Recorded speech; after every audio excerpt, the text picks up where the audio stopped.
Okay, I'm gonna kind of turn this over to Linda, who's going to talk about the system development charge, SDC, which is a huge issue right now.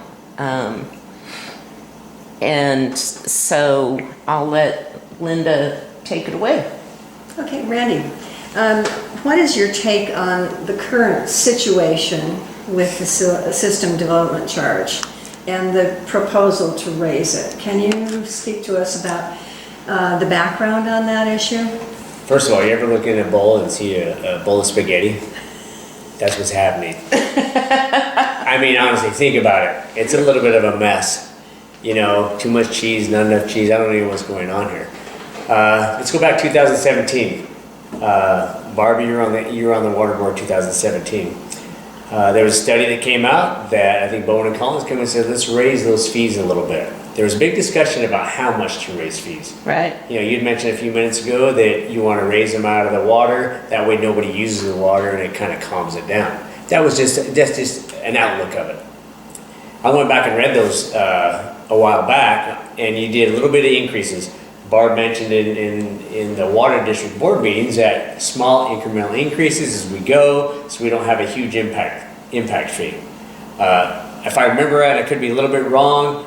You guys basically voted on that. I think it was 2,500 at that time. Yeah, it was about 2,200 at the time, and we voted like a 10% or something. Correct. Increase. Ballpark. Yeah. So there were smaller increases. So it's up to about 2,600 2,600 now, I think. Yeah, and I believe. And Bowen and Collins is suggesting it go. This is for background for the readers. Bowen and Collins is now proposing that the system development charge goes to $6,600. And again, by way of background for the readers, the system development charge is primarily for infrastructure, new infrastructure. Correct. And is only charged on new building. Correct. So let's date back. Even in 2017, if I remember right, Bowen and Collins recommended, I don't know, it was 3,200, 3,500. 3,500. The water district chose not to go that high. So you look back in 2017, and you know, I wasn't on the board. I don't know the behind closed door meetings. I don't know conversation was being held at that current time. But you I don't either now. Yeah, I know, right? Everything's going crazy. But you look back on it now and it's like, well, maybe we should increase it more to have a little bit more revenue for the rainy day fund. Let's just call it that. Because if you look at it now, where are we at? So now we're talking about impact fees, right? Linda, you go to the meetings. The last couple of meetings have been interesting, to say the least. You know, if I can just say this real quick, they propose a moratorium. Well, why were they going to do that? On issuing new permits. That's correct. Because of well 34, and that's a different topic, but Right. It didn't really work. They had to cap it. They had to get rid of the well. Okay, so let's go back and talk about the impact fee. Okay, so impact fees are basically for new construction, residential, business, etc. A lot of those infrastructures are going northbound. We know they're heading north, whether it's Pulte, whether it's NRC, different developments are pushing north. Okay, so the question really comes down, and I've had a lot of people ask me those questions, and so I'm like, okay, well, let's figure this out. Those are new structures. They're pushing north. Who's paying for it? Who's paying for those? You know, I think back in 2017, maybe we should have rose those fees a little bit more than they did, because now, you know, the bank is not as heavy as maybe it should have been for upcoming growth.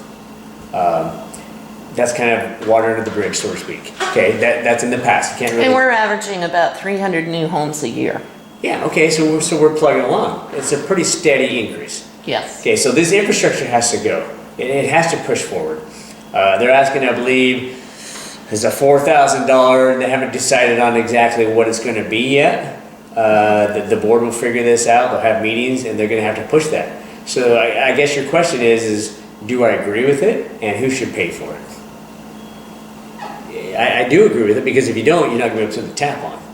Now, from talking to a couple of those contractors after that meeting, this might be a little bit off subject, but they didn't really have a big issue with the raise of the impact fee. Where the issue was, mostly, was the moratorium that they stopped work. That's what they were upset about. They said, look, we understand prices are gonna go up. We understand, we don't like the sledgehammer of an additional 4,000 immediately. And if anybody went to the water board meeting, they would see that their 2.5 hour meeting, for the last 30 minutes, they actually had somewhat of a compromise. You know, sometimes I sit there and thinking to myself, there's a lot of smart people in this room. Why didn't they do this 8 weeks ago? You know, and you know what? I wasn't there. I was not involved in this conversation. And maybe they did. And maybe one said this, one said that. I mean, things break down.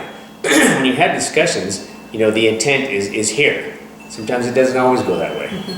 Well, I think going back to the education part, there were no people in the audience during those earlier meetings when Bowen and Collins had suggested and recommended the $4,000 increase. So this became news to people. Really fast. Very quickly. Instead of giving them 6 months notice, now they have a couple of months. Okay, so if you don't mind, let's touch back on something we talked about a few minutes ago. Education. We have 3 big screen TVs in that room. I'm not sure what they're for. For the presentations, I believe. They haven't used them yet. And I get that.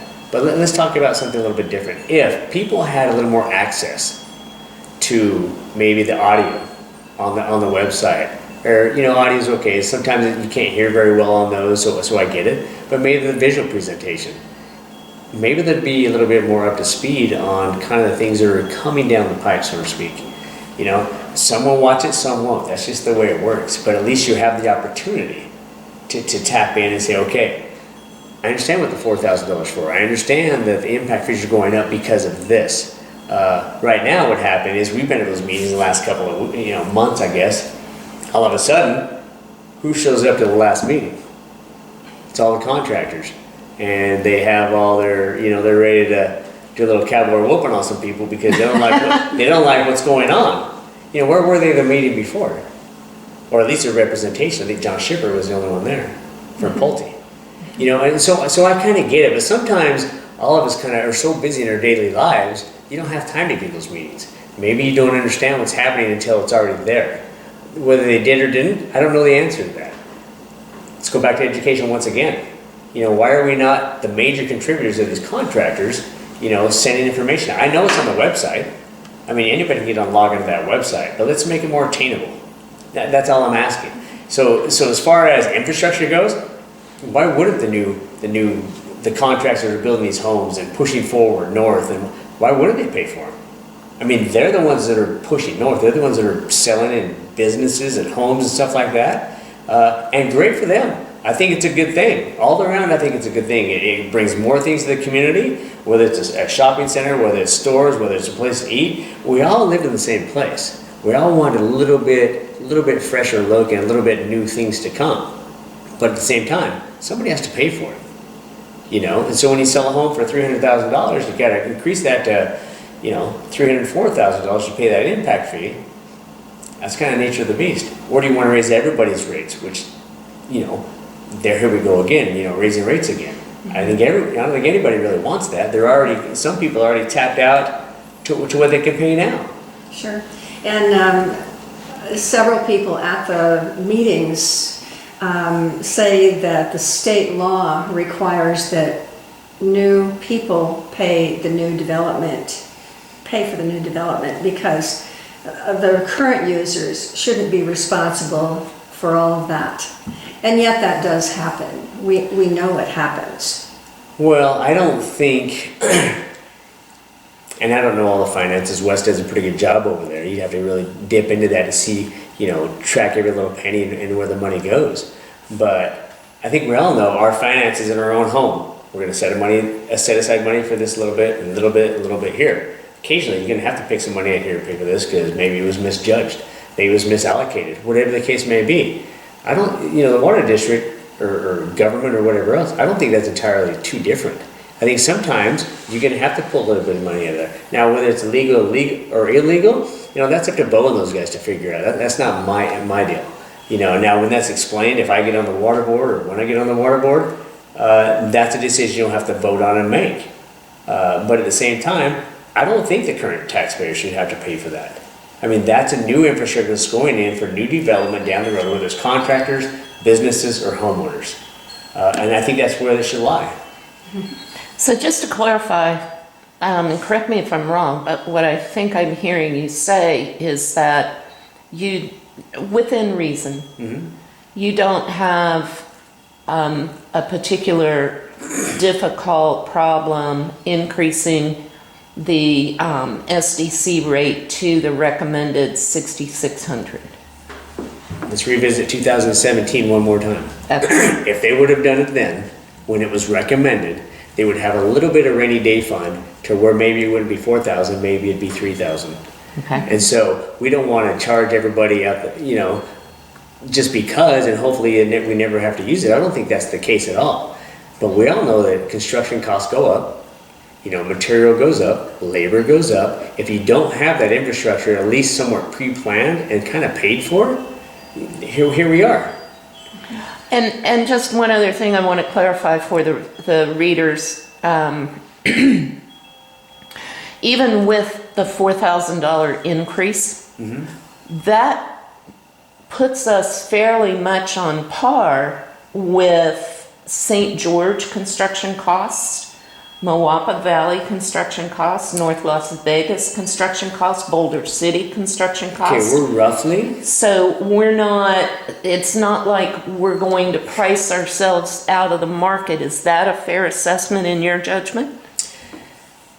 It's basically spot on, because it simply comes down to we're roughly, give or take a little bit, $4,000 or $5,000 behind everybody else. Okay. And you look at Moapa, you look at Ivins, St. George, Boulder City, you look at these other ones, they're anywhere between, I think it's $10,000, $11,000 to about $13,000.